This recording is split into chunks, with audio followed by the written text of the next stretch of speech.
Colorblind, see there's a war that's going on. A struggle against the odds is breaking out and must be won. They're getting ready with the weapons they have found. Taking inspiration from the sound. Seeing in the faces of the people every day. We need to take toll and find some memorable way. Our cause is righteous and we're gonna have a say. Get ready for the judgment day. Go ahead and try, keep drafting by. People of society are running for their lives. Give it now and go, never gonna know. Never gonna make it and it has to start low. Give it one good try, give it all, fight till you die. Oh, I'm gonna give it all and I'm gonna fight till I die. And I'm gonna be on your porch.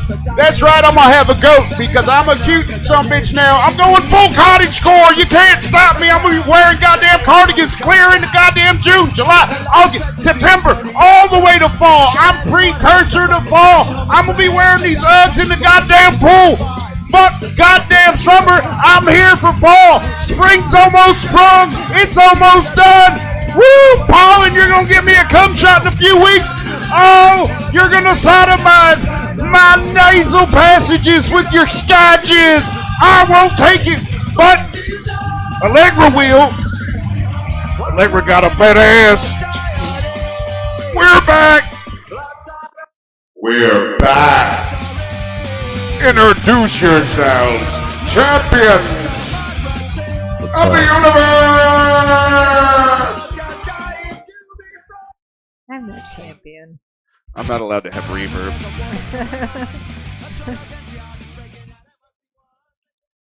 It's absurd. Take it away. What's up? Welcome to Helltown Radio. It's your boy, Eddie Hoffman, coming in live. Taking over, starting the podcast. Because Chris has a wife and has to have an anniversary with her. So somebody else has to do it while George finds his way over. Fill the time. Somebody from Shenandoah University that's going there for audio, and they could just come over here and beep and bop. Beep and bop. Helltown Radio gives you college credit. I mean, all we really have to do is if we get a LLC, we can get interns. Really? Yeah. No, fuck. Oh my God, we have to do it. Whatever it costs. Helltown Radio LLC is probably like $25, honestly. Yeah. We could also lease cars. Helltown Radio Company car. Let's get it wrapped. Oh, that would be the most horrible vehicle. Everybody would be mad. They were like, "What? Look at them." Just look at them. That car is gaudy as shit, and it's got a system in it. It would have to be gaudy as shit. Like a hearse with rims and a system. Yeah. A hearse with rims and a system. Yes, and it's got to be lifted, like far, far away from the ground. Dude, I saw a fucking lifted FedEx van today. Like, I don't even understand why it was so high. Like, it was just regular standard van, but like extra, like couple inches off the ground. It was weirdly high. I go off-roading in the weekends. I mean, like, it's crazy. I was so confused. It was like, this is not better for your bag. You climb into the back of this thing to get the pack. Dude, that would be fucking horrible. Yeah. Like, you got to use one of them, like, fucking cargo ladders that the first couple, like, rungs are soft. Yeah. Oh, man. I just realized that my headphones were turned down, too, so we probably blasted those people's eardrums out. I was like, I don't really hear myself with the music too well. It wasn't too bad. Maybe it was. Yeah, that's why we have compressors on everything. So. I couldn't tell. I keep my headphones off until you're afterward. A grizzled veteran of an intro. Look, where I'm involved. I already have ear hole damage from promoting days at the club, so I can't. My your kryptonite. You talked about it before. Is bass. Yeah, like, bass is fucked up your hearing. Yeah, like I need to turn the bass up, but like anything with high treble, I feel like I need to scrape my ears out with spoons. And it actually hurts my head. And I'm the exact opposite because of cymbals. Yeah. I used to have to stand in this little ass practice space. I would have my drummer on one side and his fucking crash cymbals right beside my fucking ear. and then the bass player was behind that, so he was getting muffled, and the guitar player was right here, so I got nothing but fucking high end sound from both sides of fucking my ear. It was a fucking the drummer was around like a water heater, and then the water heater and the air handler unit was here, and I stood in front of that, and then the guitarist was on the other side of the air handler. I don't know how we practiced. I couldn't move. I just stand there and sing. Keep you tight. No, we practiced. That band was actually good. We practiced every single day. And then our bass player was like, "I'm moving to Reston. I need a 2-bedroom. I gotta work overtime, bitch. You ain't gonna get on the tour bus." And here we are. No, that was because sometimes you go full artist when somebody paying for stuff is like, "We need to re-record this." No, we don't. Well, then it's not coming out. Fuck! It's fair. Right before the show, you've seen this already.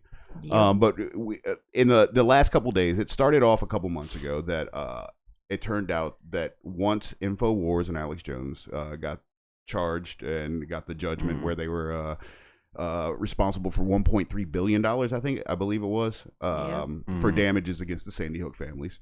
That they were going to start liquidating his assets after a certain point. So they've started to do that. And initially, as soon as he went to bankruptcy, the Onion sent a letter to the bankruptcy court trying to buy InfoWars immediately. Yeah. And the judge initially was like, "It's too early. We can't do it yet." But they have bought it. And I thought it was going and he's saying there's going to be injunctions. That's what Alex Jones said his last day, which was, I believe, yesterday. And then today, the Onion took over the studios. And there was a gentleman who's usually does their news reports there wearing glasses. And I believe it was even Alex Jones' shirt, because Alex Jones was saying this. So Alex Jones comes on, and from what I've seen is just a clip. He's not wearing a shirt. He's wearing jeans, and he's like, "You can't steal my identity." And I say all this stuff, and the other guy's sitting there like trying to do his news report. And I have so many questions about how it went down. How did he get in the building? Why is his shirt off? Right? Like, probably got an extra key or something. Are the Onion just gonna let him his do key this? card wasn't turned off yet. Yeah. They didn't turn off his key fob. He just or he slept underneath the desk and waited for him to show up. Alex Jones. I need to find that video. Black helicopters.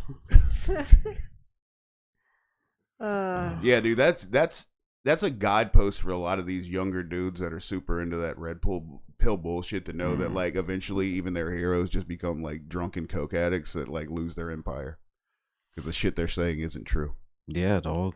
And Alex Jones used to be like, before he started selling his supplements and like all these weird shits, that show was like basically like what's that dude's name? Coast to Coast with Art Bell. Yeah. It was more like that, which made sense. It was like, yeah, we'll just talk about conspiracies. And then this motherfucker starts being like, I got a video of a baby getting his head cut off and fucking somebody, like, he'll just name some fucking government person he doesn't like. I'm sure there's like somebody's told him that, but he's hit the point where he's so coked out that they could be like, "Yo, Trump has wings underneath that jacket." He'd be like, "He's an angel. He's an angel sent from God. He's coming to save America. Thank you, Donald. He's a patriot. Donald's a patriot, born out of Jesus Christ. He's brought to us, given to us from our Heavenly Father. He's going to take down George Soros." He rips off his shirt and collapses, apparently. What the fuck? Yeah, his blood pressure must be off the charts. If he gets a paper cut, that shit probably shoots across the room. Like, that is... My man is constantly... I'm watching it now, and he's just like... It's like a balloon. Oh my god, it is funny. Yeah, he just standing so there. Satisfying. There's so many takes on it too. If you go to Instagram and just look up shirtless Alex Jones. Why? Like, I have so many questions. Why? Right? Where did his shirt go? Where'd your shirt go? I have a theory. What's that maybe he alright, so he was sleeping under his desk and he woke up and he was kind of smelly, so he went to go take his morning sink bath, and then he heard like he takes sink baths. And then like yeah. he heard them like you know. He does seem like he heard them on air live, so he had to rush out of there without his shirt. He He's like, seems wait like- a minute. they could have caught him mid sink pissing. He seems like a sink pissing gent. Yeah, he does. Doesn't have seem like a time. sink- yeah, he didn't have time. He just like I flop it over the counter and there it goes and goes. he was mid washing his pits, and he had to run out of there really quickly. Like They have the most unflattering pictures of him. Ah! Jesus that is pretty Christ. unflattering. Oh my God. What a beautiful man. And all the pictures. So like I looked up earlier because I wanted to like get some more views in this, and they all of them when you look up Alex Jones online now on Google, this is the picture that pops up, except for it has snakes all around him, and it says right on the bottom, it's like courtesy of msnow.com. Somebody from MS Now had just. Oh yeah, dude, I just found it. Yeah. It's like, bro, that is the worst picture on the worst day of this dude's life. God damn, dude, why are there snakes? Oh shit, dude, dude. Not only is the Onion taking over, but they're gonna make InfoWars free every week. Hell yeah! Fuck yeah, I dude. love that. I love Oh that my for them. God. That is so awesome. Beautiful. I fucking love the Onion. I really do. Dude, we used to get their books like because they would do these things like the almanac of the '80s that they didn't even exist in, and it was fucking hilarious. They had like one article that stuck out. It was like Mr. T releases his pity list '86, and the first line is like, "I pity a great many fools this year." I pity a great many. It's awesome. But yeah, dude, surprise, and That is the best picture, dude. Drunk shirtless workout with Alex Jones. that is 100% AI. This has Yeah. probably been made in the last. Well, play it because we got to Oh, see what shit. goes on here. Young Alex. Oh my god. Fuck. And I took DMT with Easter bunnies. Now that's an example of being With crazy. Easter bunnies? I mean, this There are is art. multiple? And I'm not saying what I do politically is art, but everything is an art form. Oh yeah, one more. 7 keys, 76. Are you sure this is AI? No, this is real. That is 100% real. What the fuck is? I can That was- confirm because I've was seen that excellent. before. He just falls through a fucking table, dude. It's beautiful. Well, God. yeah, he did it to himself. He can only blame himself. Yeah. Either the rampant cocaine abuse or not getting help. That's all. Like, because I remember the first thing I saw about him was when Bohemian Grove started to be a thing, and he went in and did that. He used to fucking confront George Bush, senior and junior, and call them like war criminals. He was like on that tip where he was just like anti-globalist, anti like anybody in the government that was like for that shit, not for like Americans. And then it hit some point. I don't know what the fuck he did. I think he sold out. Like honestly, because around the same time he started talking about wild like shit that wasn't true, that he didn't have any facts on. Was right when he started slinging like, oh, we've got a fucking dehydrated family. It's for your whole family for a whole year. We got colloidal silver. like the shit that you're like, all right. Okay. As soon buddy. as I hear colloidal silver, I'm like, yo, you believe that the Earth is like only 5,000 years old and that dinosaur bones are fake. Like that's the type of shit that I can't do it. You ever see that dude that took that shit to the point Where he turned blue like a Smurf. He looked like Yeah, a dude. Smurf. He is permanent, and you know what makes it even worse? That nigga's hair is red. I know. Yeah, it's like so. It's that blue and that red pop. Like it's like contrasting Yeah. colors, yo. That's like I learned that in kindergarten. Yeah, my man looked wild. And it's That a weird. It's like a periwinkle blue too. It's not even like Yeah. Blue Man Group blue. No, it's a special type of blue. It looks like his skin hurt blue. There's another story about some like weird woman that thought she was like the like, yeah, and like there's a Mama something or other. yeah, there's a documentary about her on Netflix, and she ends up dying from taking that shit. I'm surprised that guy's still alive. And with him, he stopped and he's just like fucked up and like he got help for it. That lady was fucking. Those people killed that lady. Like they like you at a certain point, like because we were talking about this earlier as well. Like voting today in Virginia was the question was whether they're going to redo the districts, because a lot of other states around have, and it's kind of like a war between the two parties to like try to equal things out so like voting is fair, from what I've gathered. But I was in line. I get off the exit right after work, going to the fire department, got my ID and stuff out, and there's what I thought was an older couple with like the woman had like more mobility issues, and it turns out it looked like it was her son that was in his like mid 50s, 60, and his extremely elderly mother, and he was saying that she can't remember her last name or her address or something like of that magnitude. Like she could only say her name. Now there's cognitive shit where you don't know where you are. You don't know, like you wouldn't know who was running or what year it was, like such as Alzheimer's. And there's other things like PSP and like Parkinson's where it makes it hard for you to communicate. So I don't know what she had, but it does seem strange that a person that's in the group that really complains about like voting being like really we got to make sure it's fair and all this other shit, and then they're not really able to communicate effectively enough to let the people that are the voting representatives know, other than going and filling out a form and trusting the other person to be voting the way that person legitimately would if they were sound of mind or like they want to vote. So it's like some people, even in the system where they want it super fair for their side, are going to get 2 votes. Like, because you don't know if that dude just like told his mom who to vote for, or like like my situation. My father had a PSP. It's a neuron disease, and I remember like he could communicate like yes or no's, but at a certain point he couldn't talk. He couldn't like write anything down. He couldn't have pressed a button, any of that stuff. And I know he like wrote in vote. In his situation, I think he knew like he could communicate well enough. But it's a person with Alzheimer's, that would be really, that's a weird gray area where some people, like nefarious people, could probably go to like an old folks home or an Alzheimer's center and try to get these people to vote and like influence their vote. Now, I'm sure that's super fucking rare, but it seems strange to me, like after all this stuff, like people are talking about voter IDs, all this other stuff, that you could just fill out a form and say that, like, because if she can't answer her last name or her address, I doubt she could fill out that form. Right.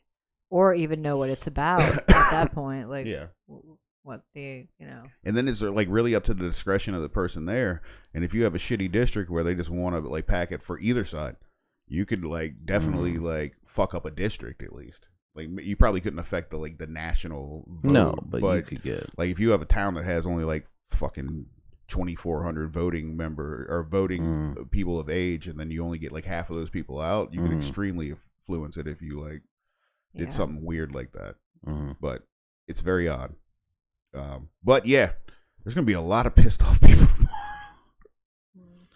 Yeah, I don't even. How long do you think it'll take to get the results? It will be quick. It's a yes or no, so it's probably gonna be a little bit quicker than usual, because usually it's like you do have to wait for like precincts to report, but I guarantee you, because it's not like multiple races, and maybe in other places there's multiple races, but here it was just a piece of paper, yes or no, and out, this or that. I think it only was that. I really think, because like it's such a weird date for it too. You know how hard it had to be for them to get this vote, like, and there has to be some people on the other side that are like, yeah, they're fucking up. I did get in arguments with people when this thing first came up about they seemed to be really, really, really mad that Northern Virginia was going to get a little bit more say, and I do understand that they worry that like the more rural areas are going to have trouble, but they're not going to have trouble on issues that affect us all. They might have trouble on issues that are like they disagree with based on like moral things or things they don't want or things they're uncomfortable with. But I guarantee you they're not going to come down to like Albemarle County and shit. They're not going to like they're not going to change a lot of like the way that they live day to day. It's not going to have a super big effect. No. But Northern Virginia, if there wasn't in Northern Virginia, like, and this is going to be fucked up to say, no, it's not. The rest of the state would be a shithole. Yeah. Like, because that's like Richmond, Virginia Beach, Norfolk area, and Northern Virginia like make a lot of money for the state. and it's not just because the industry is there, it's because that's where all the people are. Like if you look at a map for density, it's going to be here, or not here, but like pretty much from like Haymarket in, from west is going to be a lot like the population density. Yeah. So. Yeah, then you have a couple spots of like a lot of people, like you said, Richmond, Virginia Beach, but like even that, like that's dwarfed in reality. Well, it does seem weird that all those areas where the people are, at least in the last like 12 to 8 years, have started to go far more Democratic than not. And Hampton Roads and Norfolk and Virginia Beach have always been more a Democratic stronghold compared to up here. But up here, it's definitely, I've noticed a difference pretty much right before Obama got in. That's when like a lot of more people moved here. Okay. They also started changing school names so people weren't afraid. I remember like I had my parents had a couple that they were friends with, that they went to church with, and they were like hang out with them. They were another interracial couple, and they were cool, but they were like from like Illinois. So like they moved from Manassas to Haymarket because they built a school out there because they didn't want their daughters to go to a school called Stonewall Jackson. And I had gone to Stonewall Jackson middle school and high school, and I was like, yeah, What do you mean both of them? Yeah, like we have other people. It's Manassas. They were like, make them remember.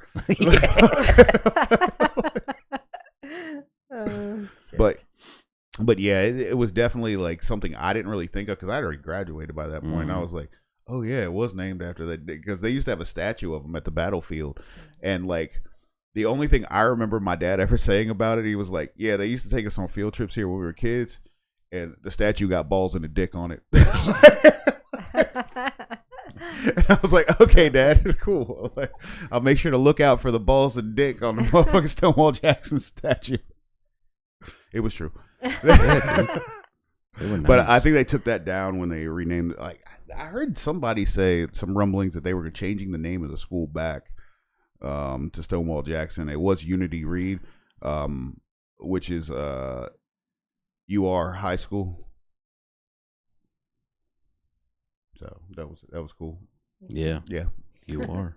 Like honestly, the only cool thing about my high school was I went to school pre-Columbine, so like you were allowed to wear trench coats, and like rednecks had like hunting rifles in their truck, and you could smoke cigarettes. At least my freshman year, there was a smoking lounge, but then like you could smoke with the lunch ladies behind the fucking cafeteria, and nobody said shit. You would definitely see the fucking there's a dude, Mr. Bantonio. I would see him all the time. This motherfucker smoked cigarettes like he was like a fucking. These motherfucking kids, like the longest drags on a fucking Marlboro I've ever seen. Dude had a crew cut. We didn't have like that, but I elementary had kind of like a school did. weird like split school. I went to TC Williams for like junior to, and then I finished out my senior year in Osborne Park in Manassas. I had a friend that got kicked out of Stonewall, and then went to Osborne to graduate. Like he went there for like 6 weeks. They were like, "We're not gonna expel you, but We're just gonna put you you're in getting in school. too many fights at this school." I mean, they did that a lot though. They moved people around, or they put your Alternative ass, school yeah, Signet. Yeah, they put your ass in that. It was Pace. Yeah, back Pace. then, yeah. Like I remember we used to have to pick up one of my friends from Pace after we got out of high school every day because he was there for like 8 weeks because he was sleeping in class, and the teacher, it was in the lab classes where they got those long tables, and he had his head down on the table, and this dude walked by, the teacher walked by and took a book and was like, pow, right beside him, and he got up and mooned her, and he stood on the fucking desk, and I was like, bro, what did you do? I mooned her. What? But yeah, dude. Why is that your reaction? That dude was wild. The same dude. I remember me and my friend Jason had a class in that same area. We were in a biology class, and I think he had a study lab or something, and he didn't want to go to it, and so he came in because we had a dude named Shaka Barnes that had missed class, and he was a black dude that I'd known since elementary school, and this kid was white. And as soon as the teacher we had a substitute, and she was calling out names. She's like, Shaka Barnes, and he's like, here. He got kicked out. That teacher did not believe that for a second. You were not Shaka Barnes. I want to name my one son Shaka. Shaka Barnes actually could play clarinet like a motherfucker. I Oh, was like, shit. what the fuck? They thought he was Benny Goodman and shit. I'm the master of these reeds. Dude. Yeah, but like, yeah, Manassas had a nice split in when we were kids. Like, it was like the Sudley and like side near the mall was like more like people that work for the government and like commuter people. So they go up 66 or go up to 234, get on 66, go in the city.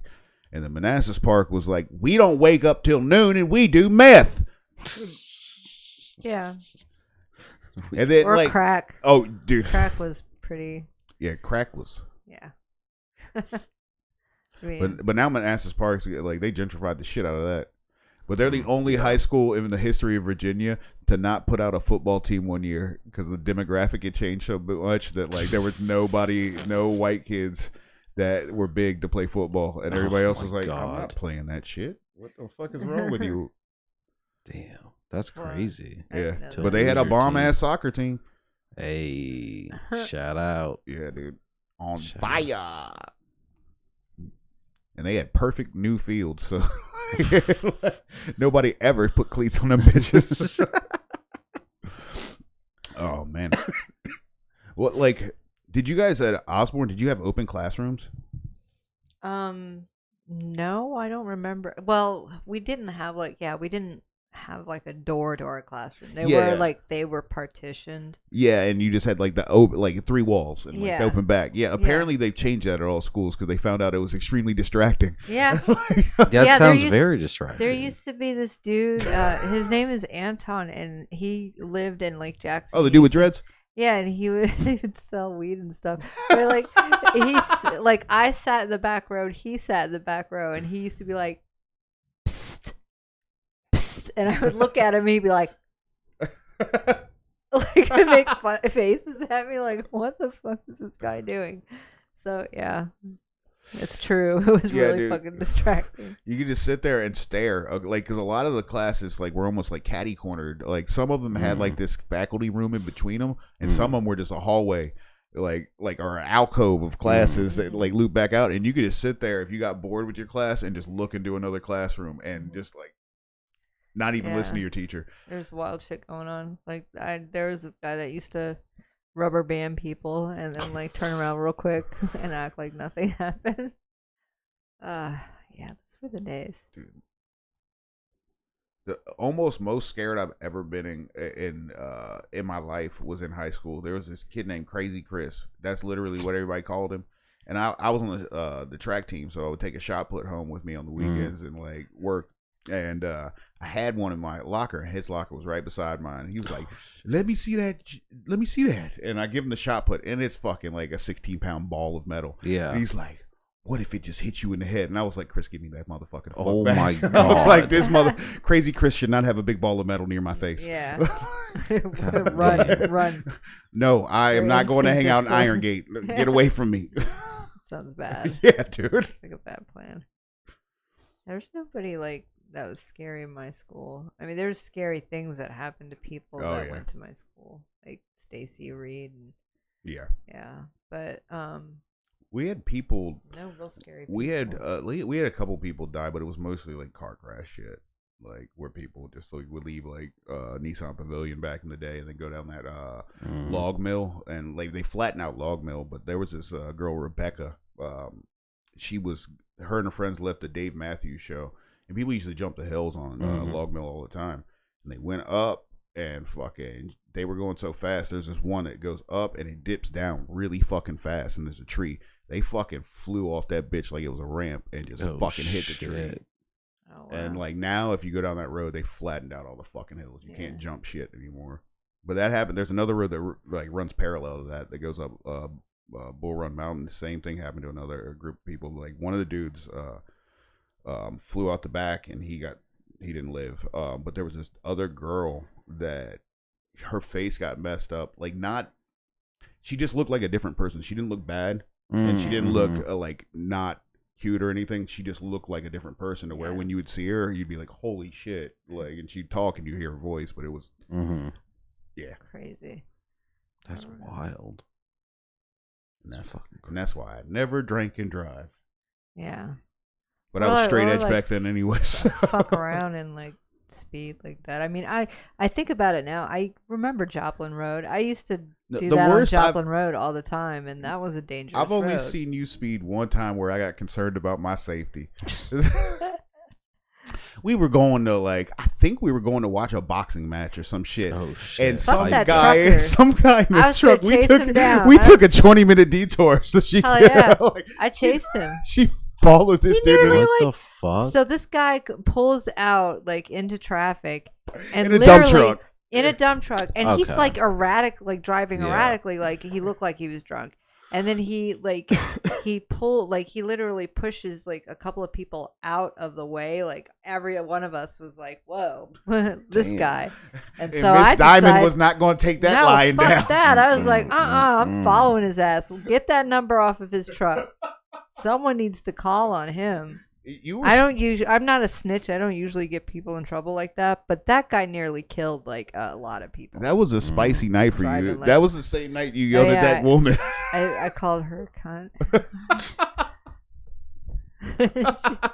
I did because she is. How are you gonna jump out of your car when you're behind us and run into a parking spot? That's cunt. That's cunt activity right there. That is. You gotta respect. So and she was happy as can be, thinking she's all cute, and I rolled down the window. It's hey, can you come here? And she's like, yeah. And it's you're a cunt. And the look on her face. Oh yeah, dude. And she's on the other side of the car, and I'm sitting there just smiling. You've never seen a girl in a nice dress standing in front of a parking spot so her fucking rich boyfriend could park his Lamborghini, go from a smile to a She was shocked. I don't care. So we got a comment inside the chat. Stash fan says that 5 more teens died from Battlefield, died on Log Mill, and then they started flattening the roads. Damn. So that thing fucking took way more people than I thought. That's crazy. I didn't know about that road. Yeah, it was mostly the when I went all those kids ended up going to Battlefield, which is the one that's the newer high school that they built when they built the school or the houses back there. But all those kids used to go to Stonewall when I was in high school. So we used I hung out with more people out in Haymarket doing dumb shit and skateboarding than I did in Manassas. I was by that point I was if I go to Westgate or Iron Gate, there's 50-50 chance there's gonna be a fist fight at this party. I'm not doing it. Especially Iron Gate. Oh yeah. I saw and even when Iron Gate wasn't fights, I had some friends from music that ended up living there in our 20s, and I showed up at this party, and it was this dude Edwin's dad. He was 60, and it was his birthday, so they threw a party, but it was all punk rock kids and Hispanic punk rock kids and skaters in there. So I come in, and there's a guy named Jimbo sitting on one side of the room with his legs spread like this, and there's another dude, I think Trevor, sitting on the other side opposite him, and they're taking their shoes and playing horseshoes towards their dicks, trying to hit each other. And a stripper came in. I was this is a wild party. No wonder. But that's the only time I've been to Iron Gate where I was all right, cool. This seems cool. Oh, yeah. I've only been to Iron Gate one time, and I was back in the day purchasing drugs. Yep. And this chick comes in with 2 24 packs of beer, rushes into the house laughing with 2 other guys holding beer, and then she strips off her clothes and they start she's a beer shower in the living room. Is this person from Iceland? Yes. Yeah, I know who this is. I'm not going to say her name on air, but I watched this chick take a beer shower in some drug dealer's living room. It was one of the most interesting things I had ever witnessed. You want to know a story that I have about that chick? Okay. Yeah, shoot. All right, so there was one time where I was going to get illegal substances from one of my friend's older brothers who lived with her and the guy she was dating. They were on acid when we got there, and he was angry for some reason. And this nigga had a motherfucking Quintana, and he was just sitting there getting mad, and he had it out. And I'm not even tripping yet. So I'm this seems odd. We should leave and go back to Manassas. We're in Woodbridge. I don't like. I trust this dude, but this dude, it seems erratic. And I don't know if he was fighting with Iceland, but at a certain point he stood up and he took the fucking katana sword and he stabbed it in the fucking ceiling. Jesus. And I just got up and I was like, Leo, car, let's go. I don't even care if I'm fucking peeking. We're getting the fuck out this room. I will drive a car right now. Fuck. We leave and my friend's like, oh, I'm so sorry. And I was like, yo, you need to move out that motherfucking apartment. That's wild. What the fuck? But yeah, dude, that's awesome. She apparently lived a wild life with a bunch of wild people. I hear she's not wild anymore. Like, she's just normal. The last time I saw her was at a birthday party for my daughter, or maybe it would have been. Yeah, it was one of my daughter's birthdays. She was friends with one of my ex-wife's friends, and because she had a kid, she came, and I didn't recognize her at first because she didn't look all like jittery, fucking wearing a wife beater, fucking like wife beater, fucking shaved head, like punk rock as fuck. But she looked like a normal mom, and I was kind of taken aback by it. I was like, "Yo, you was wild." Yeah, she was. Beer bath girl. I mean, that's crazy. Like they stole beer. That's what it was, because she was like, they were all underage. Everybody went to that motherfucking food line. Yeah, I went to that stole. They would like take the beer, run out the back. Everybody knew that shit, and there was this guy. He ended up being fucking having a travesty of life, and fucking this motherfucker has the same last name as me, but he's from the white side, where they owned us. We were hanging out with a couple of friends. We were at like this dude Jeff's house. His parents were out of town.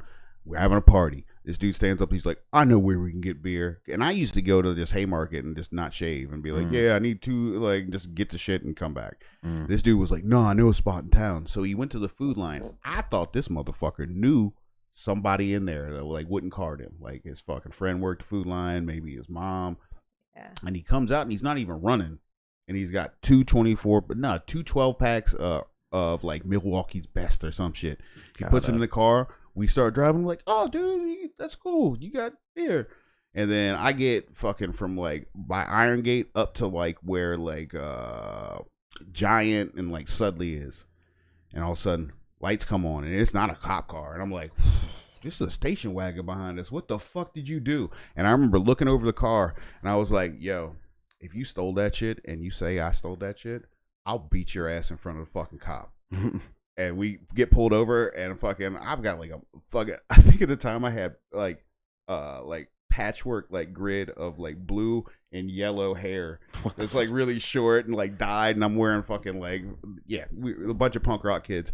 And fucking the cop comes up to the window and he's like, he pulled me over for an actual cop because he was a detective, and they were like, they had so much theft that they were just scoping out the fucking food line. The police officer comes up and he's like, there's another police officer that's going to want to talk to you. So then a regular cop pulls up and everybody gets out the car, and fucking, luckily this dude owned up to it. But there was another cop there that was a fucking dick. And he was like, because I was like 18, he was like, we're going to get him for delinquency of a minor. And I was like, motherfucker, I ain't do shit. Like, what are you talking about? Me? That's and then crazy. Luckily that first cop, the undercover one that showed up, was like, no.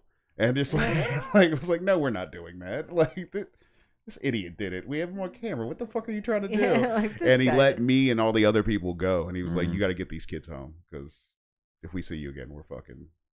You're being arrested. Yeah. Like, you're lucky. Yeah, like, I was like, oh, dude, I don't whip that kid's ass. But later on, that dude did get his ass whipped for some shady shit. He went up to the mall at Manassas. There was like the shoe department, or one of those like not Foot Locker shoe places. Yeah. And like he tried to take some shoes and he put them on and then tried to punch the dude. And the dude beat the living fuck out of him. And I only know that because my brother fucking called me. He was like, you wouldn't believe it. like I from what I heard, he was like, yo, we had to like pick him up off the floor and carry him out the building. So funny. Don't beat somebody's ass over some Asics. Fucking Asics. Fuck. Still better shoes. Yeah. I'm gonna run real Like- far. Like, what are you gonna go cheering? So like, I can only, like, I equate Asics with the cheerleaders because that's It's cheerleading, long distance running, or wrestling are the only Yeah. things. Like if somebody was like, "I got a sick pair of Asics," no, you didn't. like, You absolutely didn't. sick No. pair. Like I have a pair, and I wore them on fucking. They were the ones that I got when I went to Colorado. So like they're like lightweight, like trail running shoes, but they are fucking designed so your feet don't get sweaty. And fucking at that weed thing that Eddie did, and you vended at. Yeah. That ground was wet. So halfway Oh, through that field, when I shit. was walking, helping you set up, I was like, wet toes, wet toes. But they were like pruny. Oh, it was like, when you got home. Oh, that's the fucking worst. That wetness is in there, and you can just feel it sopping. It's in my toes. Oh, That's funny. So yeah, like is that the 4th annual Green Growers Festival? I think so. So this is the biggest year they've had. They had a bunch of vendors. Mm-hmm. And Yeah, they're did. it was very hot after a certain point, but it was a very good morning. There was a lot of people there, and there was a lot of fun people watching. A lot of like different people that smoke weed coming into it and getting along. Yeah. Like any weed festival, no fights. Yeah, Nothing bad happened. Nobody even puked. Like, that's great. yeah, every weed festival for the most part is like that. It's just a bunch of tired, hungry people at the end of the day. I can't speak for anybody else, but I definitely went home and took a nap. They should have had more food. Yeah. There's like only I came up with an idea food next truck year. vendors. I might get a booth, and half of it will be Helltown Broadcasting. The other half will be me making grilled cheese like it's a fucking hippie festival. Yeah, dude. Grilled cheese would have gone on like a hit there. Oh my god, you would have crushed. Charge $1 extra if you put a piece of bacon in there. Oh, you're smart. You're a smart motherfucker. Like fill it up with other stuff too. Not just bacon. Ooh. Like, what would you suggest? What's your well, you'd probably go fancy cheese too. Yeah, I would do like a fig jam Ooh. with brie and bruschetta for Fancy. sure. Yeah. Okay. What are you going with, Eddie? If you're going with your perfect grilled cheese, Nice white bread. You know, it's got to be some white bread. like, are you talking like Wonder Bread or just Nah, or anything? like a. Damn, I don't even know, man. Just not like a Wonder Bread, but like a little bit step up from that. You know, I want a solid loaf. A Wonder Bread's not big enough for A my grilled Schmitz. cheese. So like a Texas toast kind of thickness. No, to not it. not thickness, more like wide. You know, Okay, I want a okay. lot of surface area to put Right. a lot of cheese in there. What do they call it? Country Oh, bread. Country bread. a French boulet. Yes. A little Gruyere on there. Throw some arugula after you're done, you know? That, throw that arug. Yeah, dude. And I'm gonna be the heathen right here, because I'm gonna go. I might go Texas toast, or I might go sourdough. But sourdough has this weird thing where it gets a little bit too greasy. It Yeah. doesn't really accept the butter that well. But Cooper's white, Cooper's sharp white, American. Okay. It's the best American, Okay. and maybe a little bit of seasoned salt with Okay, that so- butter. I like it. Nice, simple, Yeah. just Don't enough so need- you can eat alone. You don't need to put anything else with it. Mm-hmm. I respect that. But I have respect found that. if you put cheddar on there, it does not taste good. No, it's not. It does not Cheddar's have the milk quality.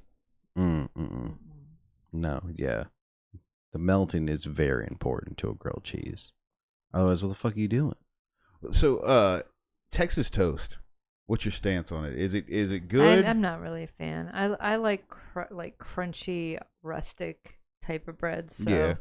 I like the outer, like, it needs to be crunch. I like Texas toast only in this is a specific thing.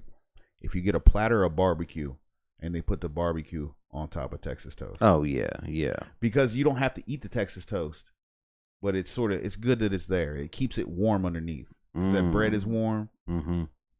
I hear what you're saying. Yeah, But then it's soaks up mushy, some like, moisture. then Oh, you I'm not gonna eat it. Pieces of saying- mushy ass bread stuck to your barbecue. Eh. Dude, I did go to a place called Jack and Dean's or something in Denver, and they brought a platter out. We just ordered it because there was like 7 or 8 of us. Like, let's get like 2 of those big like meat platters. This meat platter was no joke. It came out on a motherfucking trash can lid. Like, I was like, "Are you fucking kidding?" It was like the first time Dirtbag went to Cannabis Cup, and we were all very, very high. And dude, even when you see a group of stoners look at it like, "Yo, this is fucked up. Why did we do this?" We're not gonna make it. We ain't gonna do this. Like on a fucking man versus food type shit, you know? Dude, struggling to get through that. That dude, I'd like to see his cholesterol levels like mid-show because he didn't even get big. He just looked sickly. Mm-hmm. It was like, yeah. He was struggling there. I mean, now they like updated it. It's like a new guy now, and like he's going less like, oh, like how big are the portions? He's going more hot, which I feel like he's also struggling with though. Yeah, you can only do that hot stuff. Like I think Hot Ones already's got that on lock. They've shown like what the Scoville scale does to people's faces. Yeah. Yeah, but it's just like wings though. It's never anything different. Yeah. So I'm trying to think what some of the ones they have. No, there's some crazy. They throw ghost peppers into anything nowadays. Just want you to hurt. Peppers. I want you to die. Hey, Lita. You know what I forgot we did? What? Ordered food before the show. Oh yeah. Shit. I think it's probably right behind that door. Oh my god. I'm gonna go cold look. As fuck now. Well, we'll put it in the microwave. All right. Microwave. No, it's not here yet. What the fuck? Did you hear? Sure. Are you sure you pressed like? Oh yeah. They took send.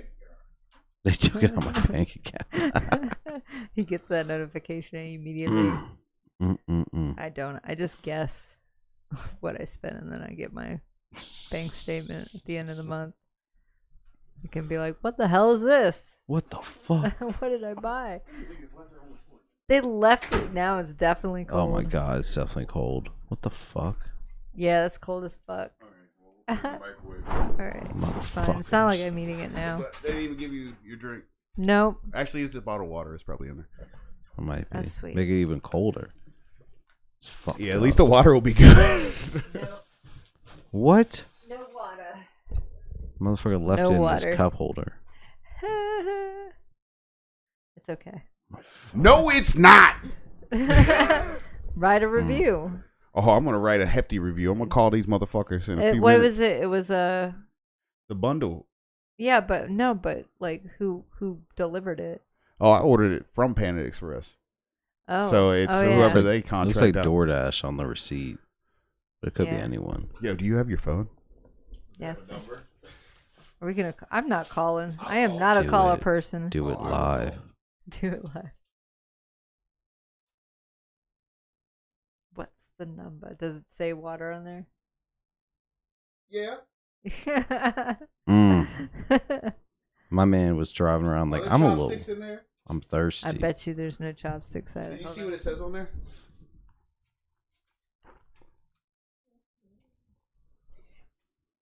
Chopsticks, please. Yep. It's really big. Hold on, let me. Gotta see. Watch there not be any. You would think they put the water in, because it's bottled water.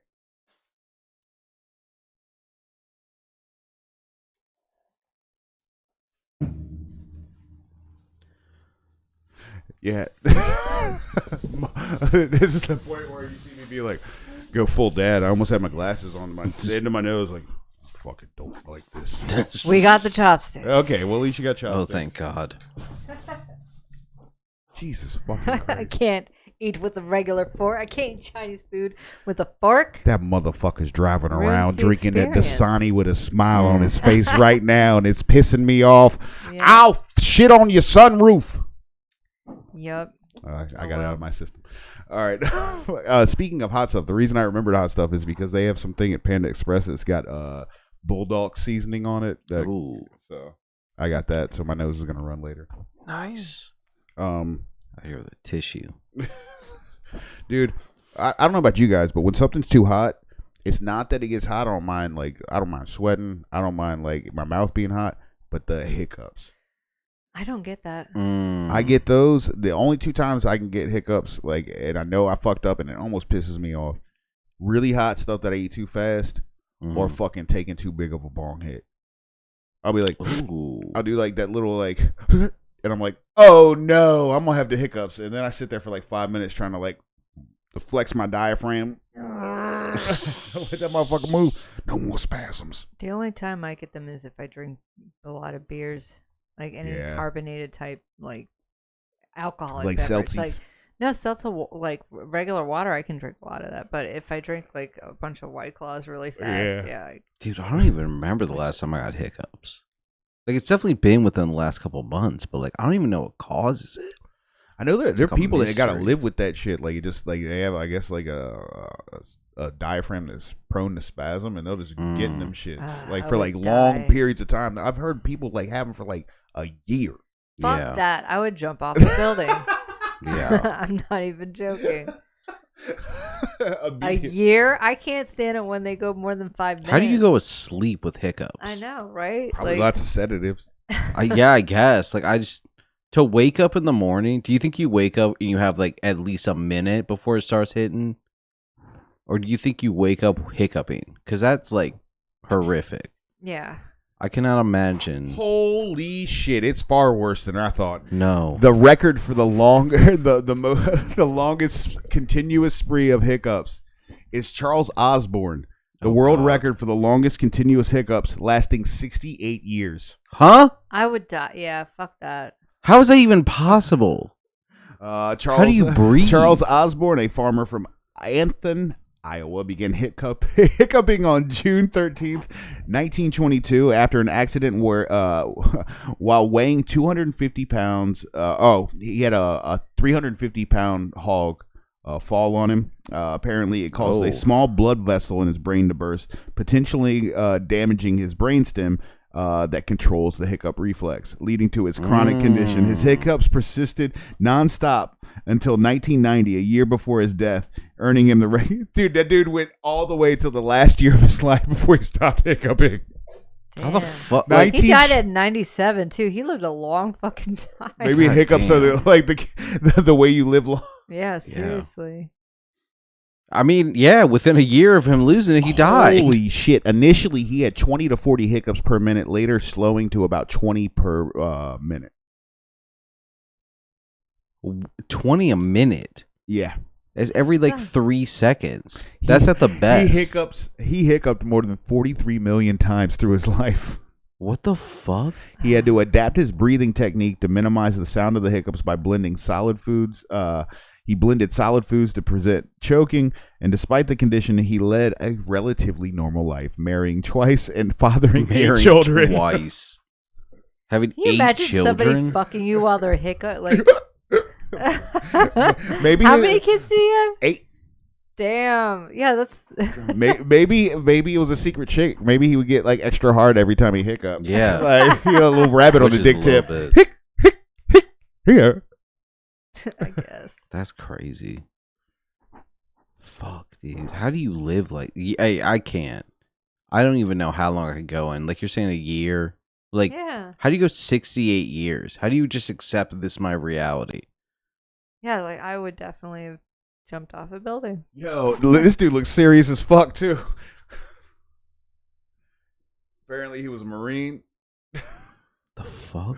That's the face of a man. That's his face. Like he's holding a hiccup right now. Yeah. Dude, that would suck. 68 fucking years. He hiccuped more of his life than he didn't. Right? Yeah, like more than twice. Yeah, dude. 68. Fuck that. How did we fall into this hole anyway? Hiccups.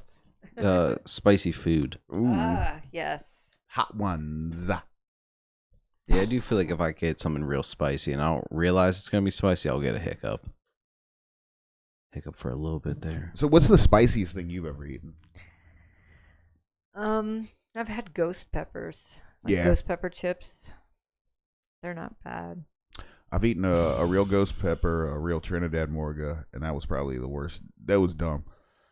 Because most of the time when they cut them up, they don't get the capsaicin and the seeds like string, and on the Trinidad Morga they're extremely like greasy, but all the capsaicin's in there, and I was like, I'll just eat this shit because it was like that fucking big, and I was like, and I got that whole motherfucker. The next day sucked. That next morning was the worst shit I've ever had in my entire life, yo. It was like every seed in there was coming from hell, right out of my body. Oh my god! But it felt like road rash on my tongue and lips.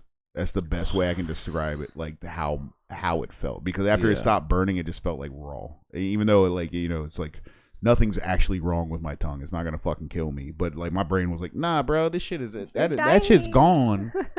Why is that? That's crazy.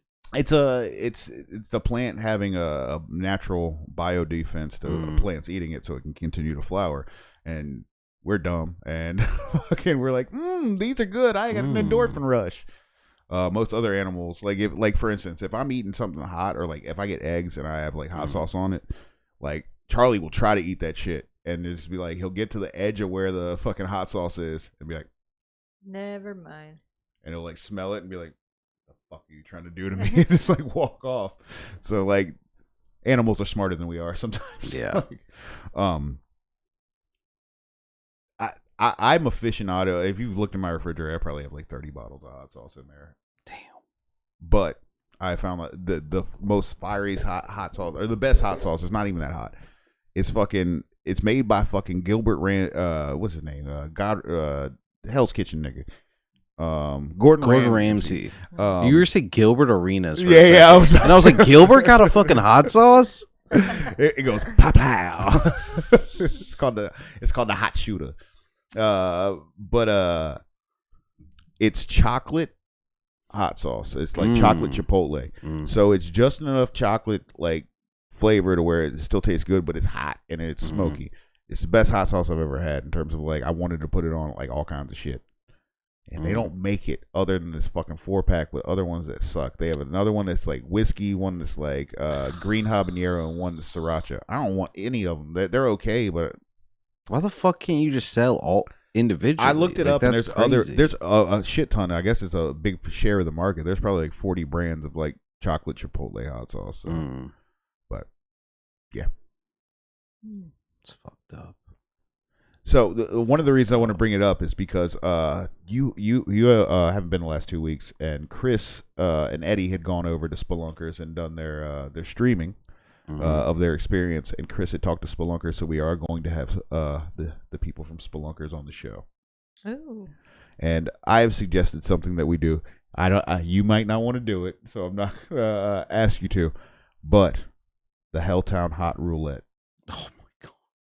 No, I'm not. Yeah, I knew you wouldn't do it. I was in the car when one of those things was opened. But I figure we get a lazy Susan and we cut the sandwich up into slices. You can tell which one it is. There's no roulette in this. Oh, you'll spin the roulette for us, and me and Eddie and Chris will wear blindfolds. Okay, that works better. Because let me tell you, you can tell the difference between that sandwich and a normal chicken sandwich. You can tell by opening. So my son, in his infinite wisdom, wanted to order one time when I took them to Spelunkers, and he wanted the hottest one. And the guy was like, "Are you sure?" And he's like, "Yeah." So we ordered it, and he opens it in the car. And like the moment he opened in the car, all of our eyes started watering. It is that intense. Like the smell and the pepperiness of it. It was crazy. He only got through maybe halfway of the sandwich, and he could not finish it. Yeah, sometimes he could not do it. And like I've fallen for it too. Like the first time when I went down for my dad's funeral, there's a like Nashville is hot for Nashville hot chick, or famous for that. Shit's so and fucking good. Well, they have two places. One is called Hattie B's, and that's like I think the lady that the chicken was made for, and the other one is Prince's, and that's the guy that got the chicken made. Like the lady who made it was his girlfriend that was trying to piss him off or like fuck with him because like I don't know, he's cheating on her or something. And she took like all the hot sauces and oil and put it on the chicken, and he ate it and was like, "This is delicious." Fucking so he opens a restaurant, she opens a restaurant, and they're both like really good. We went to Hattie B's because it was close. Go up in there, and they have like hot or like regular, hot, damn hot and clucking hot. I'm like, I'm not gonna eat clucking because this is gonna be ridiculous. I get damn hot, and everything like you get fries and like pimento mac and cheese. I don't really like pimento cheese. It was so hot that I drank my drink and had Lily go fucking fill it up. I was sweating, and like she pushes, like takes her little fingers and just pushes her pimento mac and cheese. Dad, you need this. Like, it was so hot. I got like the 4 tender meal. I only ate like 1.5. I bring it back to my mom's house because my nephews are there and they're fucking teenage boys. They're like, we can eat this shit. I watched my fucking nephew not only eat that shit but then rub his nose. No. I was like, this is great. I should have gotten more. Just and he kept trying to eat it because they are good. They do taste good as shit, but it is hot as fuck. So that young man sat in my mom's kitchen trying to fucking polish off 2 chicken tenders. Just 2. Trying to knock out 2 is crazy. But Dying. yeah, their hot is probably the really, really, really good. Yeah, it's. Yeah, you guys are gonna have fun with that. I'll be over here sipping my milkshake. You're gonna be Vanna White on us. I'm gonna like. Bet you wish you had a milkshake now, don't you? Yeah, I'll probably get some. So, like a long time ago when I worked at Interpunk, we had this wing off where we went to Buffalo Wing Factory, and they have a wing that's called the Flatliner, and it's like you have to sign a waiver. It's apparently the same chemical base as mace. And like we went from hot all the way up to that one. So I think there were 4 wings up to the Flatliner, and there was a bunch of us, and like if you won, you got like $100 gift certificate to there, and you got to go home early or some shit, like some wild shit. So like back in the day, it was like $100 for food, like, and like a lot of people lived like really close. It was like, yo, I could eat for like 2 weeks every day, getting buffalo wings. So like this dude Joel, fucking Will, BJ, they were all there, and I got through one, and I had this technique. I was like, yo, if I just take flats and I pull the meat off with my teeth and swallow it, it won't make my lips or like my nose run or anything. And so it was good up until that last one, and I got my first flatliner. I pulled it off, and just the actual sauce being around my face, my nose started running, my eyes started watering. I was like, are you fucking kidding me? And they were smart, like the owners of Interpunk. They looked up what helps your tongue when it's that fucked up, and the only 2 things they say is a high fat ice cream, because the fat molecules from the capsaicin get in between your taste buds, but the fat molecules from like something that's high fat will like pretty much like lubricate them and push them off. Or you have to take granulated sugar and put it on your tongue and rub it around because it'll push. Shit. Like, it's like yeah. So there were like 3 people over a sink like rubbing like granulated sugar on their tongues and be like, ah. And then it got to the vicious. It got down to 2 people, Joel and Will, and them motherfuckers went wing for wing. And it went down to the 7th wing, and Joel was sitting there with a wife beater on and fucking wing sauce all over his face. Oh and my his wife God. beater being like, you're gonna win. And Will just grabbed the last one and just ripped it off and then sat down. And I've never seen such fucking sad losers like or winners. Like this dude was just sitting there like, and yeah. Will lived closest, so he was very happy. He lived like 5 minutes away from the place, so he's like, I can buy more CDs, I think is what he said after he I can buy more CDs. Fuck yeah, dude. Thank God those CDs. Those better been the best CDs of your life. Dude, like I watch people like it was fucking Interpunk was like crack for fuck, because like back in the day it was really hard to find a lot of CDs, especially import stuff, like old like punk rock stuff. And Interpunk had it. It was either that or you had to drive to DC to go to Smash. But Interpunk was like for the whole United States and world. So people would get like lots of cool shit from there.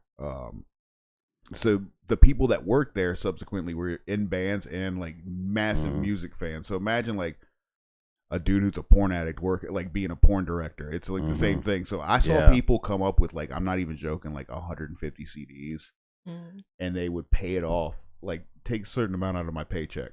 Damn. Like Will did it, Joel did it all the time, like 30 boxes of CDs. Damn. Yeah. I was That's like fucking crazy. I was like, yo, you can reshrink that CD and put it I got a terabyte hard drive. I have every CD in this motherfucker.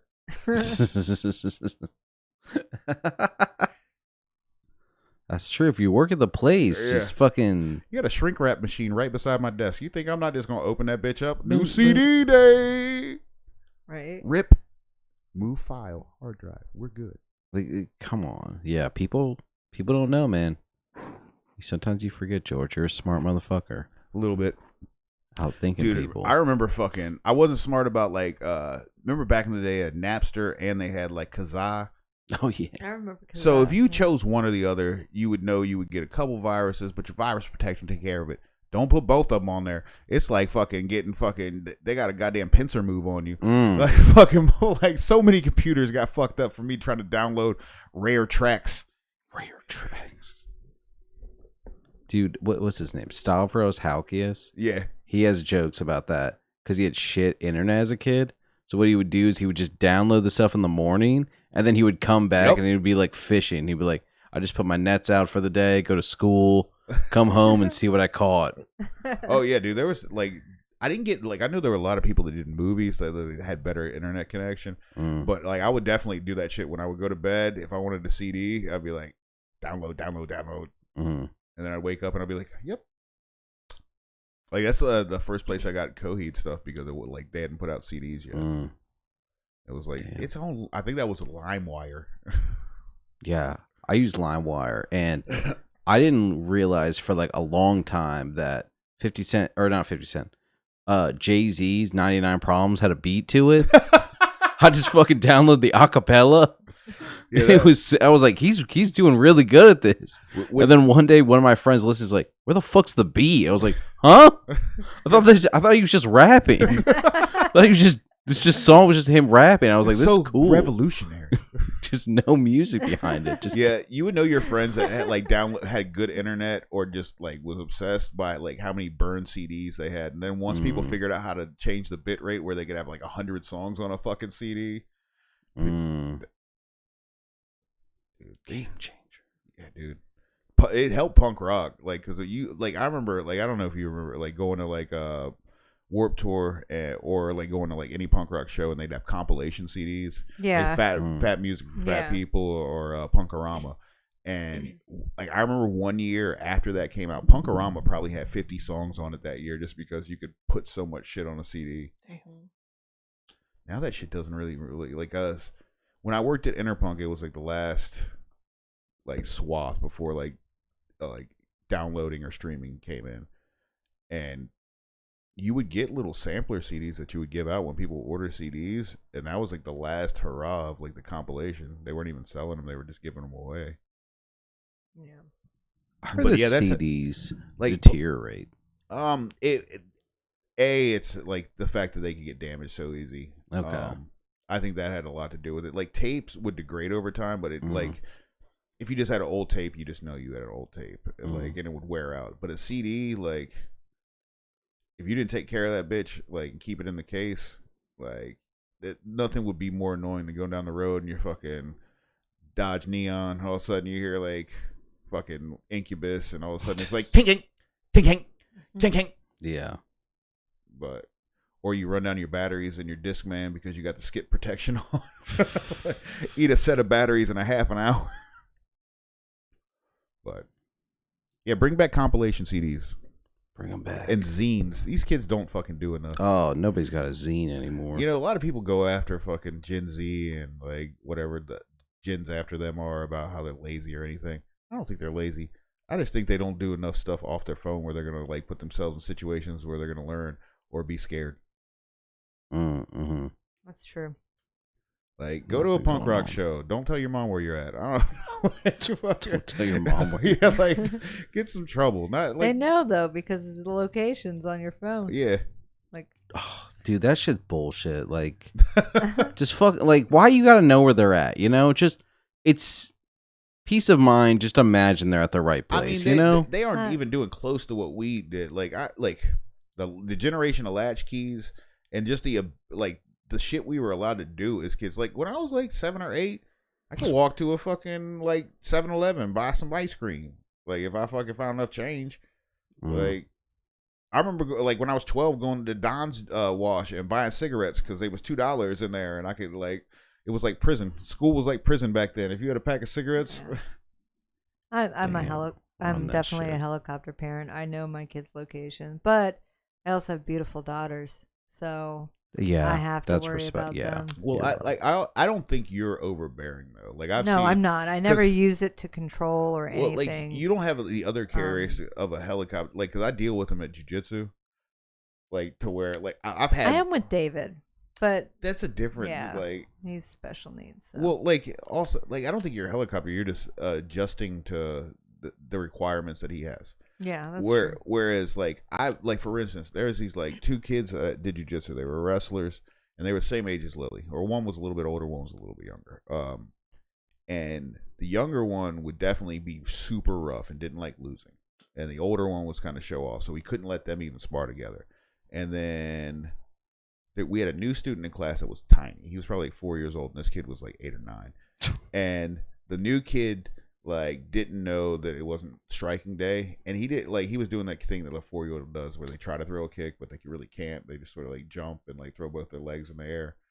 And I saw it and just sort of laughed, and I was like, he's never gonna be able to hit him. Like and all of a sudden I see a shirt and some red hair start going across the mat, and I'm like, whoa, is that another parent? Is she making a beeline for the kid that's throwing kicks? And she was like, don't kick my kid. And I was like, yo, whoa, whoa, whoa, whoa, whoa.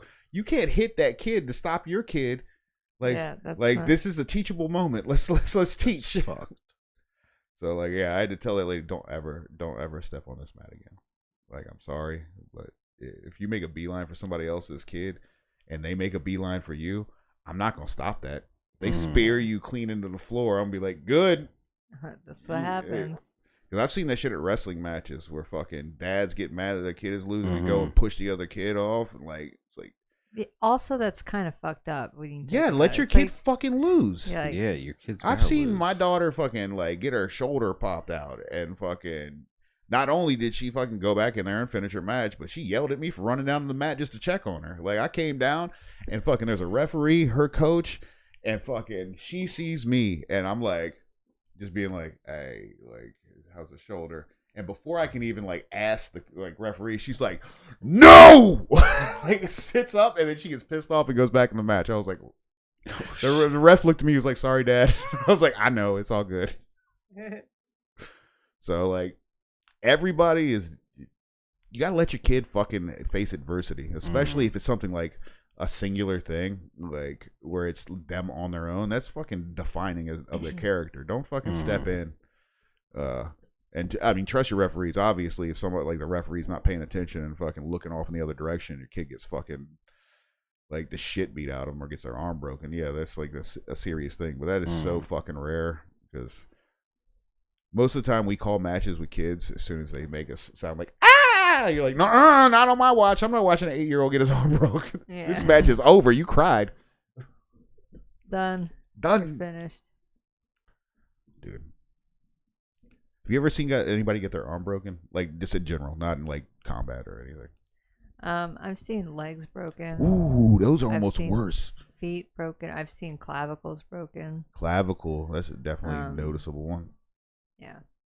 How did it go in, or did it like do the thing where it pops up against the skin? It popped out against the skin. Ooh, yeah, that one's bad. The like sloped shoulder just looks weird. You can't figure like, don't mess with his arm. Fucking. Blech. I've definitely I've broken a bunch of bones because I was fucking an idiot when I was a kid. But when I broke this arm, it did the limp arm thing. I was like 5 and I was riding a bike, and my dad told me to put my bike away. So I was like, I'll ride around all the townhouses, and I like fucking went, and I just fell. And like when I fell, for some reason there was a rock in the grass, and it fucking broke my arm right here. And I would just lay on the ground because my arm hurt, and I went to go like pull my arm up to move my bike, and it was like plop plop, and I fucking like lost L. it. And luckily there was somebody in their backyard that just heard some kid be like, ah! And like this random dude, I never saw him again in my life, walked me from like the end of the fucking playground up to my house, and he was like, "Where do you live?" Like I go to my backyard, I'm like, "Here," and my dad's like cooking hamburgers, and all of a sudden I'm like, limp, like arm, and he's like, just hanging "Oh there. no!" Fuck. But that's His the whole worst. night was ruined. He was gonna Yeah. sit at the I was fucking gonna watch ER. Action Jackson and eat a hamburger. You fucking ruined my day. That shit sucks. Like, I've broken ankles, I've broken like fingers and stuff, but they usually stayed in place. This was like the only part. Like, and when they fucking 80s was something different. It was just enough from like the 1950s. Everything's made of metal and we're gonna cut your arm off type shit. They came with a needle to set my arm that I'm not even joking. And my little head was like this long.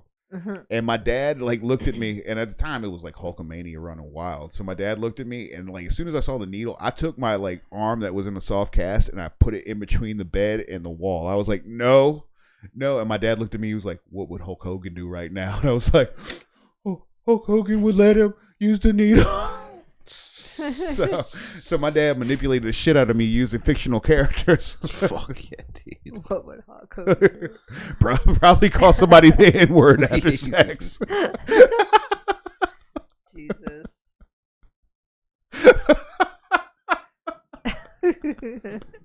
Yeah. Anything else to add for the group? Like, we didn't really talk about the growers stuff too much. Like, That was fun. there was a lot of like comedy and different musical acts, but I think they are, from what I've heard, they're gonna move the stuff a little bit closer next year. That'd be Because it was a bigger area. I think that like 19 acres, when you look at it, doesn't look that big until you start putting shit apart from each other. Yeah. But Yeah, it was really cool. I like any how food the- vendor that's listening should go. Like, Yeah. Spelunkers should have a booth. Like, Yeah. this thing. They had nothing but cakes, which I was like, what the hell? Yeah. Like that That was lady, ni- that was she tried to cool. give me like a cake, but I was like kind of hot, and so I didn't really want to eat it right then.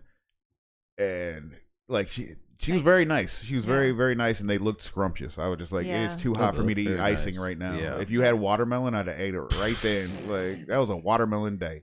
Yeah, and Yeah, unfortunately, I I can't feel eat that. sweet stuff, so I was like, oh, Yeah. oh well. But they should have had more food stuff, and I definitely agree with the whole like the stage and the entertainment having this weird gap of a field in between was, This is Yeah. what I've always crazy thought for to a me. festival, the best setup, and like Warped Tour used to do it. Like Ozfest and them sort of did it just because of the way the park was made. Stage, vendors, food.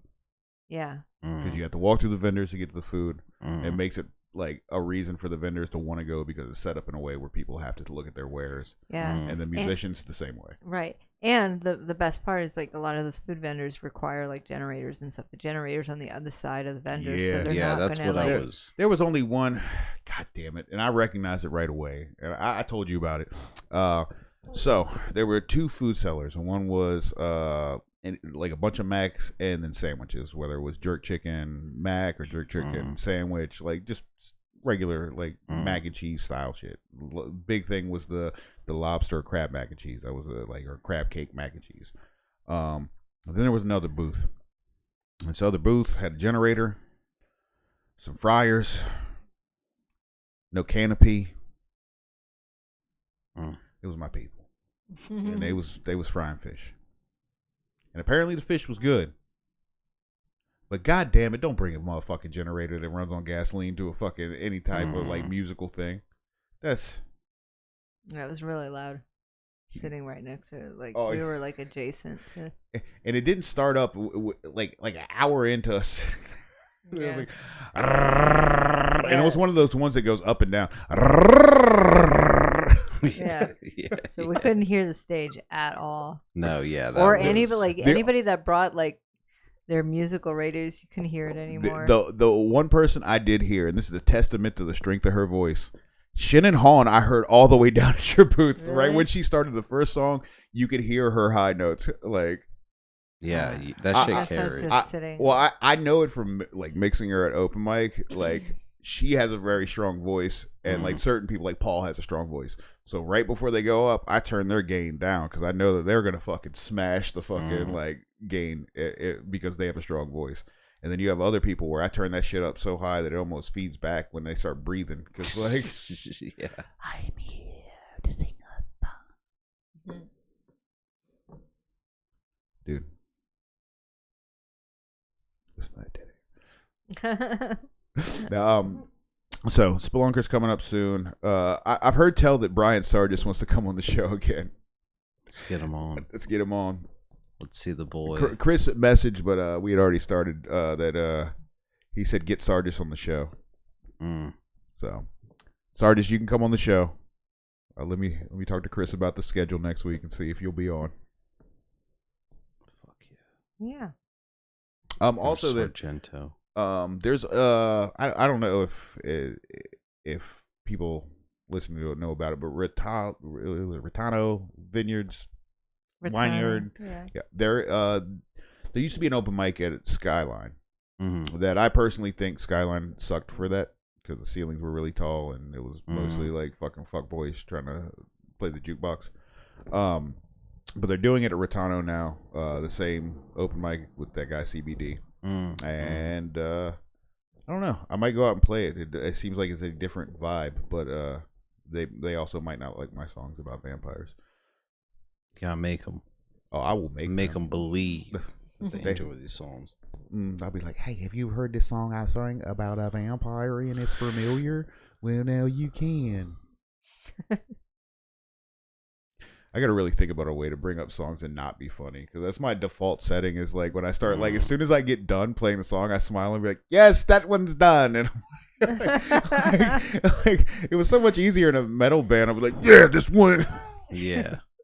This one I'm just sitting there and I'm like, "Oh yeah." After I get done, I'm supposed to be funny. Oh, not now. It's a serious song about brooding.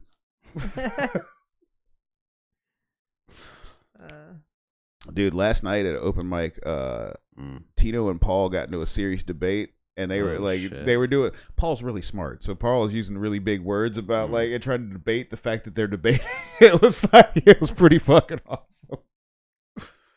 Yeah, I always miss the cool times. I'm so mad I missed it, dude. That's wild. There was a point where there were more people outside than inside. When the people from like the Inn at Little Washington show up, those younger people, and they fucking. There became a mass exodus. Like at a certain point, I forgot who was playing. I think it was that dude Sam, and he was all like, "Well, there was people in here."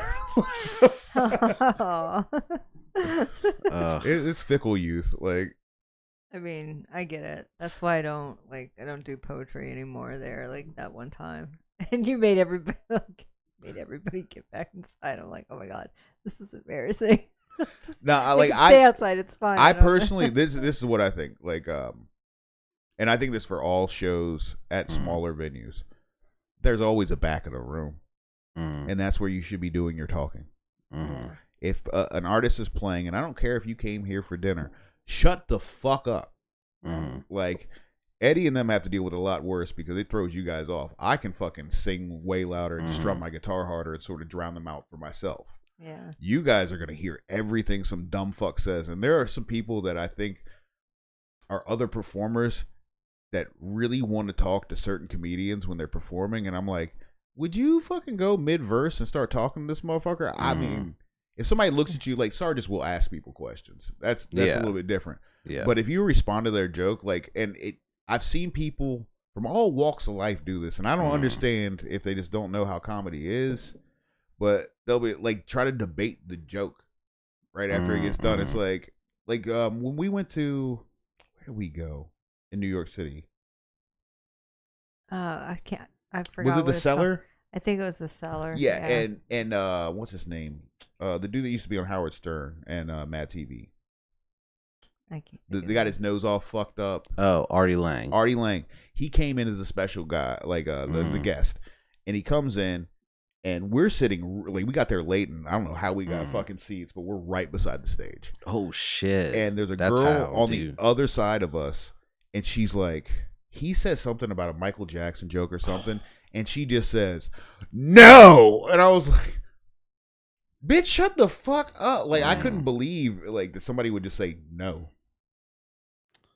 Yeah, I don't understand that shit at all. Like, what, you could just disagree, but why are you yelling it out, you know? Like, keep it in your brain. Yeah, other people might want to enjoy what they're saying. Or, dude, it's the people that get mad before you finish the joke.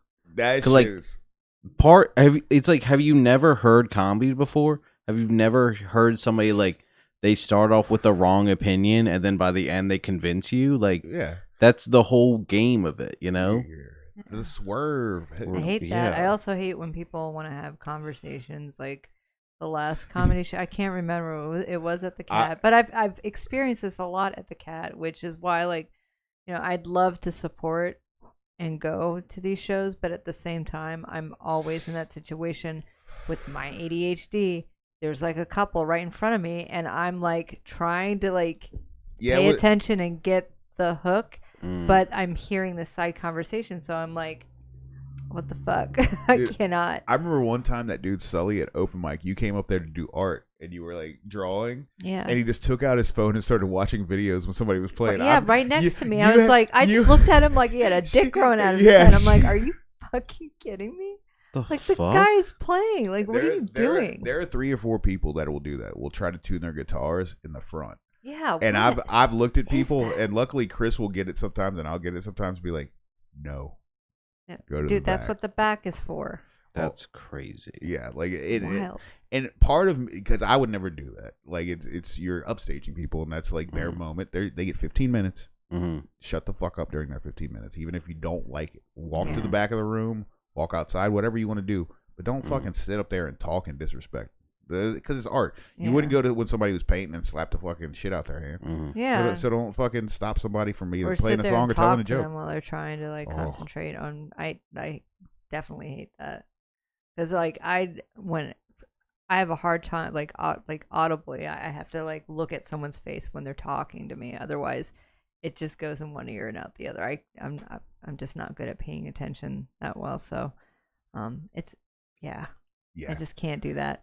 But yeah, it's kind of annoying when people are talking there and you're trying to focus on the person who's delivering the funny, and there's this couple arguing or talking about their food. I think at the last comedy show where you got mad, it was 2 women, and they were dressed sort of nice, like they had come from something that they wouldn't have come to the Cat usually for. And they sat in the front and ate and talked the whole fucking time. Yeah, it was so infuriating. Like they had never been told it doesn't matter how much money you have or how nice your clothes are. Shut the fuck up. Right. Yeah. That's crazy. It's just entitled. Sit somewhere else, It's fucking rude. or just leave. Yeah. Go outside. I don't know. Yeah, I mean, I'm all for everybody should enjoy themselves and stuff, but enjoy yourself back there. Yeah, there's a whole ass couch there. Starting at the alcove back, you can sit back there and people will be like, yeah, they're talking in the back of the room. It's fine. You're not talking up here. Yeah. It's people up front that are talking. And it's like they don't know the art of whispering. Just whisper in their ear. Why are you doing full volume talking? Or when you have people just talk, full. Or they're trying to talk over the comedy. Yeah. No, why are you why are you on the front booth? You think because your back is turned to the fucking stage, they can't hear your fucking mouth? Oh my god. Yeah. Oh yeah. When they do that in the booth, it's so annoying. I should get a megaphone and be like, "Hey, shut the fuck up!" I know one time I was like, somebody was talking, a bunch of people were talking at the table, and I was like, "Oh, we sure like to fucking talk, don't we?" Yeah. Yappity yap yap. Yeah, I think I have an advantage of because people are talking, I'll turn the fucking PA up. I don't give a flying fuck. I'll be like, I'll drown you out. Trust me, this will get louder than you. I'll go into right before it clips, and you will hate me. Hit the top level. That's one of the reasons I did start bringing that electric guitar and going to the thing. It helped with some of the weird stuff I was trying to do, and some of the songs will be played electric, but there was something comforting in it. If somebody I had 3 settings for distortion on there. And it was if people are quiet, a little bit of distortion. People are super loud, a little bit more. People won't shut the fuck up. Fucking full red channel. I have to turn it down in between the songs, or else it's yeah. So, but yeah, a lot of people, the younger people, didn't go to shows the way we did, to where there wasn't a cell phone. You might have a disposable camera. Yeah. And you were there to see the band. And that was if somebody started talking when you were 1996, if I went to go see Rancid at fucking Capitol Ballroom and my friend was talking to me during the show, I'd be like, yo, shut the fuck up. They're about to play Crane Fist. You need to stop. Yeah, Or Watch you the entertainment. Or you get hit in the fucking face if you're holding a cell phone and like near the pit, or fucking if somebody was stage diving. It was like dangerous. Yeah. I watched one of my friends get his fucking forehead split open on the guardrail at fucking, I think it was Pennywise. His own brother, his younger brother, jumps off the stage and landed on the back of his head, and his head bounced off. My God. So we left the show and he had like a half turban on his fucking head. Fuck. We rode the metro all the way back to Vienna like that. Oh my God. Gotta watch out. Yeah, dude. His Watch own brother. That's crazy. I mean, his brother's aiming for him, you know? Not out of hatred, probably out of brotherly love, being like, it's my brother, he'll catch me. Nope. Not today, Junior. Split open. I'm gonna wrap this up. So, Lita, you got another thing coming up you were talking about. Yes. You're excited. I am pretty excited. It's festival season. Yeah, it is festival season. So just to remind you guys, May 16th is the Wine and Craft Festival. Come see me. Come find my tent. Get wine. Get hammered, and then come see me in my tent. And bring your husband. Bring your husband. He'll buy you shit. It's okay. Or your boyfriend or whatever. Your girlfriend. Buy my stuff. I'm just saying, see me there. Drunk people with sober husbands. Right. And then the following month, I will be vending at Lindenfest. Whoa. I set up this morning about it. So, yeah, come see me there, too. Stay for music, stay for food, and, buy your groceries. Do you want to... Buy your stuff local. Do you want to talk about, like, the different types of tables you're going to have? Oh, yeah. So, I have a new format this year. Because, like, I've been kind of, like, spreading my stuff around, but I have 3 tables this year. The first table is going to be pop, horror, pop culture, art, pop art. So it's going to be a lot of that kind of stuff. The second table is going to be wearables, so bone jewelry, regular jewelry, all those little precious little, like, baubles that I make that you guys can buy your girlfriends. That I'll have that table, and then I'll have the regular oddities. And I'm not just doing glass domes this year. I'm doing resin,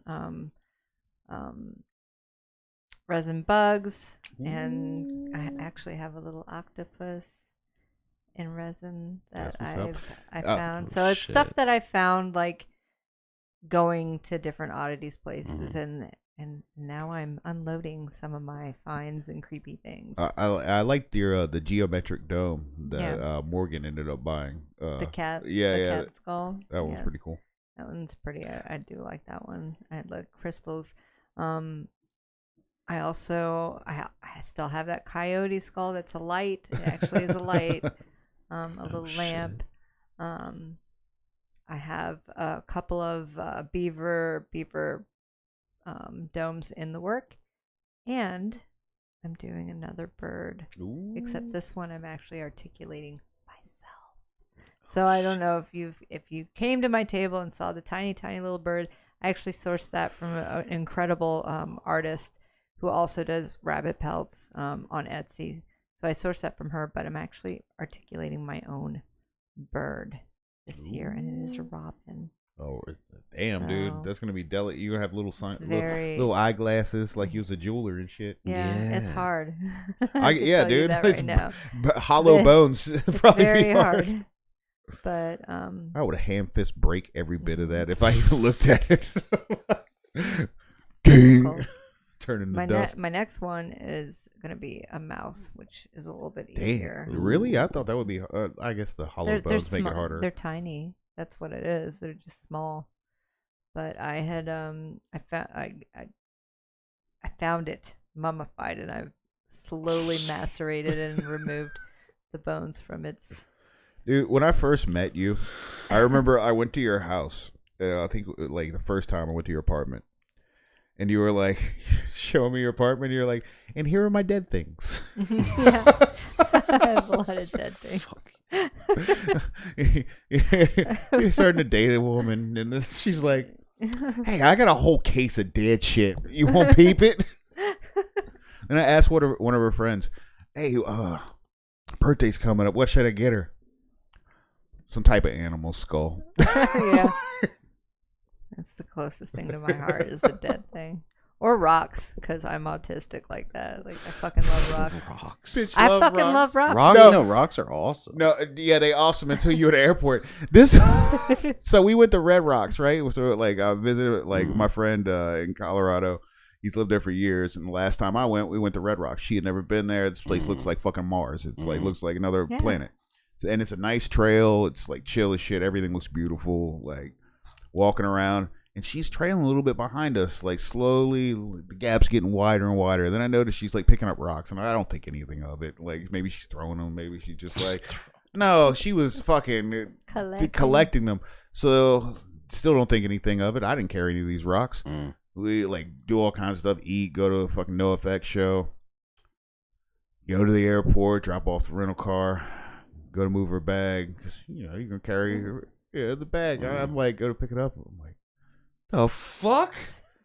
I carried these bags when we fucking came out here. What is in this bag? Rocks. A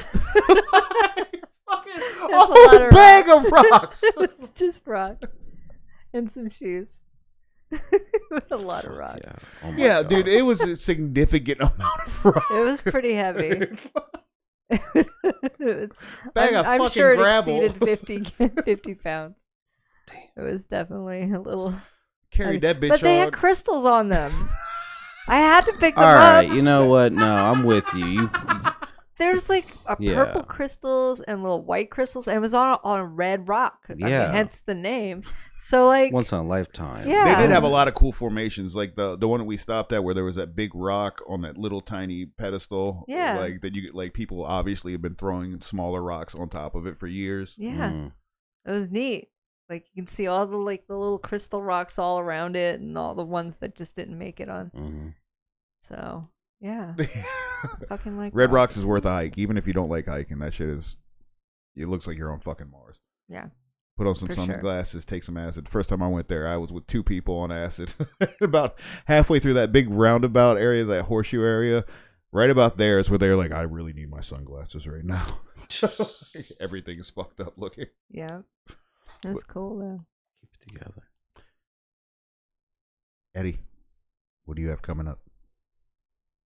I don't think I got anything right now, but follow me.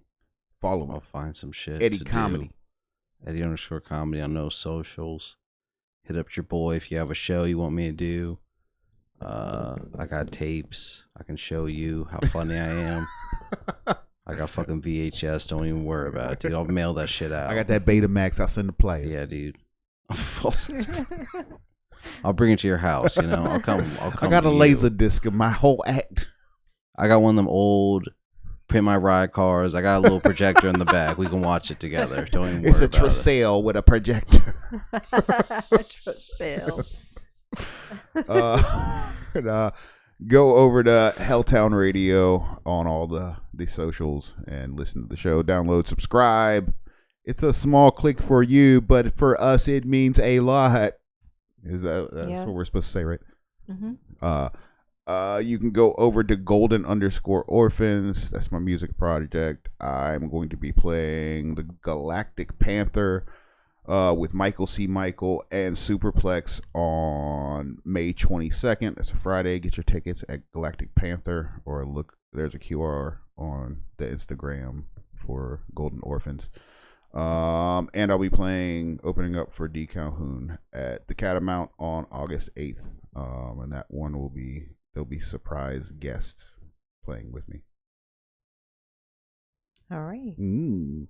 And if you need promo work done for your stuff, I do that. And go to Dirtbag Radio, and I'll make videos of you and tickle your vast imaginations and your nether regions. I thought you were going to say vast deference, honestly. Yeah, that's also. I mean, I'll do that too. I'll tickle that motherfucker. We'll get urethral. Ooh. Get all up in there. Intimate. The vast difference is almost like one of those like railroad track things that a villain switches so he can run over somebody. My computer died, so we're not playing the music. Just pretend you're listening to Xerxes by Deftones. Goodbye. Remember, fingers, pee holes, buttholes. Just wash your hands. Mm-hmm. Bye-bye. Bye, mother.